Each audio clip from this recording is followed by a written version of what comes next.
नमस्कार। अब आपने भी जीवन परिचय देखा, क्योंकि हमने इस पाठ को शुरू करने से पहले माखनलाल चतुर्वेदी को पुनः याद करना जो है आवश्यक समझा।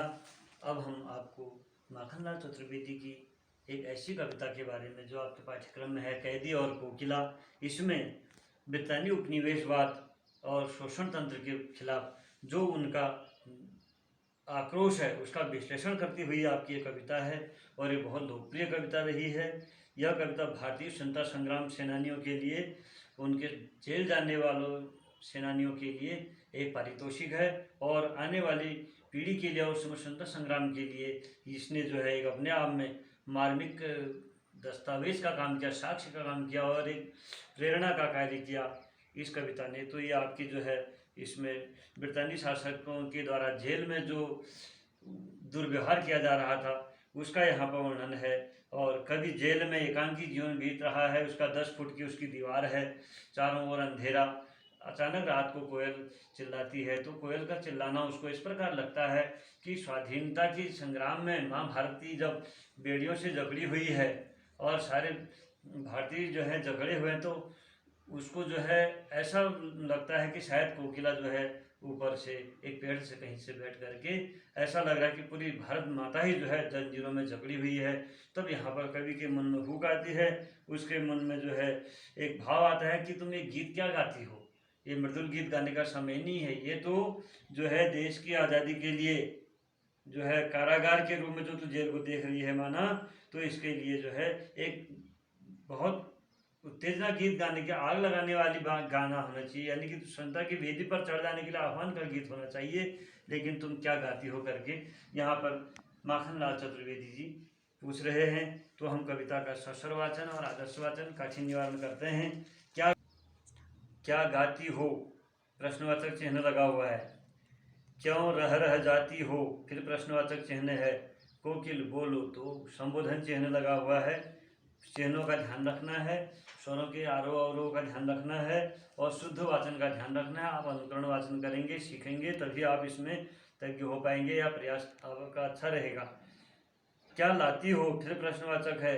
संदेशा किसका है, फिर प्रश्नवाचक चिन्ह है। कोकिल बोलो, तो फिर संबोधन चिन्ह है। तो चिन्हों का ध्यान हमें विशेष कर ध्यान रखना होता है, तो उसके आधार पर कविता का भाव और वो पढ़ने में आता है। ऊंची काली दीवारों के घेरे में, कॉमा लगा हुआ है देखिए। डाकू, कॉमा है। चोरों, ये कॉमा का ध्यान रखेंगे आप कहाँ कितना रुकना है। डाकू चोरों बटमारों के डेरे में, जीने को देते नहीं पेट भर खाना, मरने भी देते नहीं तड़प रह जाना। जीवन पर अब दिन रात, दिन और रात के बीच में संयोजक चिन्ह लगा हुआ है देखिए।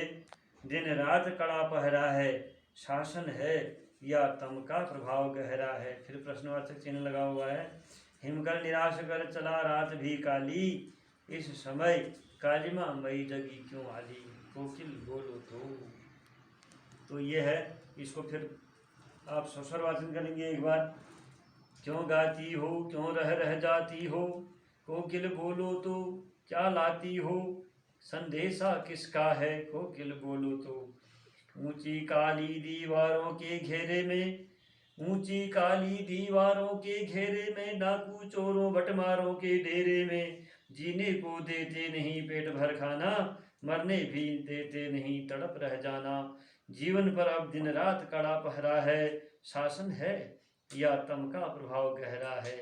हिमकर निराश कर चला रात भी काली, इस समय काली माँ मई जगी क्यों आली। कोकिल बोलो, तो सस्वर वाचन इसका आप करेंगे।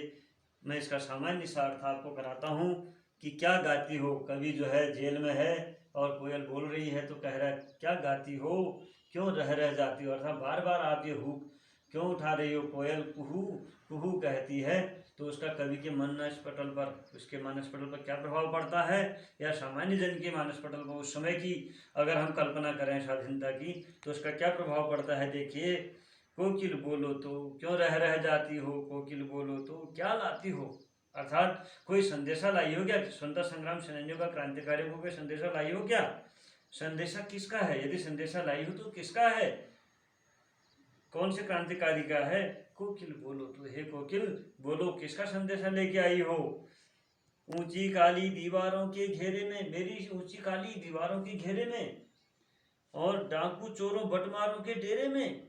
ये डाकू चोर बटमार, डाकू मतलब जो डाका डालते हैं, लूट लेते हैं, जो चोर जो चोरी करते हैं, बटमार माने, बट माने रास्ता, हमारे घरों में कहते हैं बट में, बट माने रास्ता, रास्ते में मार देने वाले, यात्रियों को लूटने वाले। अर्थात यहाँ पर जो ब्रितानी उपनिवेशवाद है, अंग्रेजी शासन को यहाँ पर जो है ये उपमा दी गई है कवि के द्वारा कि डाकू चोर बटमार, इनके डेरे में हैं हम, इनके घेरे में है, अर्थात हम जीने को देते नहीं भेंट पर पेट भर खाना, हमको भरपेट खाना तक नहीं देते हैं, जो जीने लायक भी नहीं छोड़ते हैं हमको, और मरने भी नहीं देते, मरने को देते नहीं, तड़प रह जाना, इसलिए हम हे कोयल तड़प कर रह जाते हैं, हम कुछ नहीं कर पाते हैं। जीवन पर अब दिन रात कड़ा पहरा है, जीवन पर अब दिन रात, दिन और रात यानी कि विलोम शब्द एक साथ आ रहे हैं, दिन और रात इनका कड़ा पहरा रहता है। अर्थात जब वो जेल के अंदर हैं तो शासन का जो है कड़ा पहरा है, बाहर से सैनिकों का शासन है, या तम का प्रभाव गहरा है। ये शासन है कोई, शासन ऐसा होता है कि जो देश के बारे में बात करे उसी को जेल के अंदर डाल दो, ये शासन नहीं है, ये तम का प्रभाव गहरा है। ये गहरा, तम, तम माने अंधकार, ये अंधेर करती है, ये अंधकार का प्रभाव है, गहरा अंधकार, गहरा अंधकार अर्थात जो अंधकार एकदम से छट नहीं सकता, अर्थात जब तक हम कुर्बानी नहीं देंगे ये अंधकार छटने वाला नहीं है। हिमकर निराश कर, हिमकर, हिमकर माने चंद्रमा, चंद्रमा भी निराश होकर के चला गया है, और रात भी काली, अब तो चंद्रमा के जाने से रात क्या होगी, एकदम काली।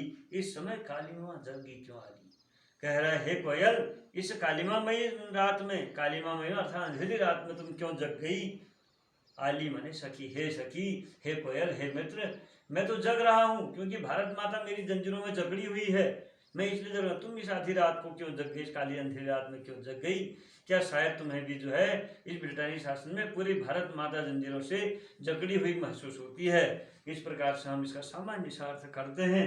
अब देखिए इसका हम शब्दार्थ में चलते हैं। बटमार रास्ते में यात्रियों को लूटने वाला या वाले, यहाँ वाले कर देते हैं हम इसको क्योंकि ये ब्रितानी शासन के लिए है, वाले।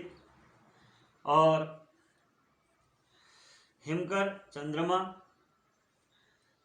कालिमामयी, कालिमा मला काला अर्थात अंधेरी रात, अंधेरी काली रात के लिए कहा गया है यहाँ पर। आली, आली माने मित्र, सखी कोयल को कह रहे हैं।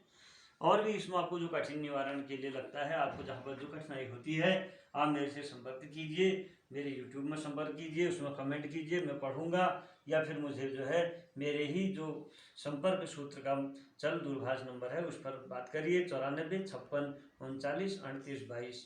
आप सभी सुखी रहें, निरोग रहें, स्वस्थ रहें, और पढ़ाई पर आप जीवन में आगे बढ़ें, यही मेरी कामना है। नमस्कार।